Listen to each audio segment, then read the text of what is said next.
حدثنا ابو اليمان قال اخبرنا شعيب عن الزهري قال اخبرني عامر بن سعد بن ابي وقاص عن سعد رضي الله عنه ان رسول الله صلى الله عليه وسلم اعطى رهطا وسعد جالس فترك رسول الله صلى الله عليه وسلم رجلا هو اعجبهم الي فقلت يا رسول الله ما لك عن فلان فوالله إني لأراه مؤمنا فقال أو مسلما فقليلا ثم غلبني ما أعلم منه فعدت لمقالتي فقلت ما لك عن فلان فوالله إني لأراه مؤمنا فقال أو مسلما ثم غلبني ما أعلم منه فعدت لمقالتي وعاد رسول الله صلى الله عليه وسلم ثم قال يا سعد إني لأوتي الرجل وغيره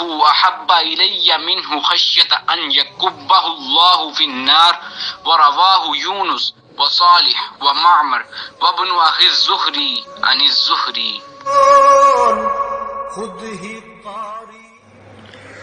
رسول اللہ صلی اللہ علیہ وآلہ وسلم نے چند لوگوں کو کچھ عطیہ دیا اور سعد وہاں موجود تھے۔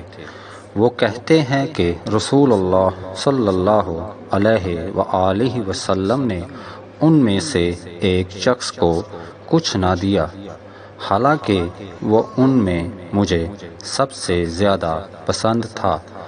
میں نے کہا حضور آپ نے فلاں کو کچھ نہ دیا، حالانکہ میں اسے مومن گمان کرتا ہوں۔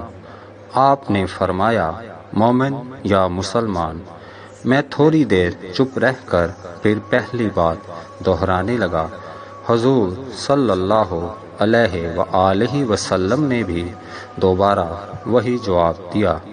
پھر آپ صلی اللہ علیہ وآلہ وسلم نے فرمایا کہ اے سعد، باوجود یہ کہ ایک شخص مجھے زیادہ عزیز ہے، پھر بھی میں اسے نظر انداز کر کے کسی اور دوسرے کو اس خوف کی وجہ سے یہ مال دے دیتا ہوں کہ وہ اپنی کمزوری کی وجہ سے اسلام سے پھر جائے اور اللہ اسے آگ میں اوندھا ڈال دے۔